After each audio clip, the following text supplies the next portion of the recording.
اعوذ باللہ من الشیطان الرجیم بسم اللہ الرحمن الرحیم ترہبون بہ عدو اللہ وعدوکم صدق اللہ العظیم۔ نشانوں پر نگاہ رکھنا تو گھوڑوں کو سدھا رکھنا، نشانوں پر نگاہ رکھنا تو گھوڑوں کو سدھا رکھنا، انہیں دہشت زدہ رکھنا یہ مطلوب شریعت ہے۔ میرے واجب الاحترام دوستو، سامعین و ناظرین، آج 6 ستمبر سن 2020 ہے۔ یہ دن ہمیں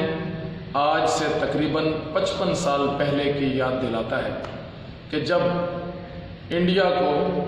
اپنے تکبر اور غرور پہ ناز تھا،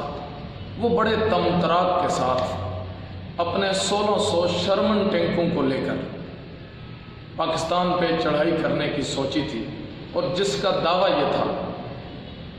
کہ میں صبح لاہور جم کلب میں جا کے آج رات نائٹ کلب میں شراب پیوں گا اور صبح کا ناشتہ گوال منڈی میں کروں گا۔ لیکن تب میری باغیرت قوم نے، باہمت جوانوں نے اور پاکستان کی بہادر افواج اور مجاہدین نے مل کر کے انڈیا کے سارے دعووں کو خاک میں ملا دیا، اور جن 1600 شرمن ٹینکوں پہ اسے ناز تھا، میری فوج، میری عوام، میرے مجاہدین نے ان 1600 شرمن ٹینکوں کو شعلہ مار کے پار اٹھا پھینکا۔ تو میرے ساتھیوں،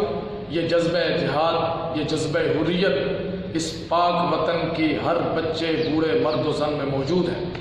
وہ الگ بات ہے کہ ہم ذرا بے روی کا شکار ہو جاتے ہیں، وہ الگ بات ہے کہ ہم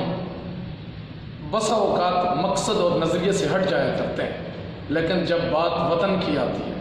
جب بات میرے آقا صلی اللہ علیہ وسلم کی حرمت کی آتی ہے، اسلام کی آتی ہے، تو پھر اس پاک وطن کا ہر جوان اپنے وطن اسلام کے لیے ہر وقت تیار کھڑا رہتا ہے۔ تو میرے ساتھیوں، ہمیں آج کا دن یہ یاد دلاتا ہے کہ ہمارے شہداء نے اپنے لہو کی آبیاری سے اس وطن کا دفاع کیا تھا، اور اس وطن کا دفاع تبھی ممکن ہے جب ہم اپنے وطن سے،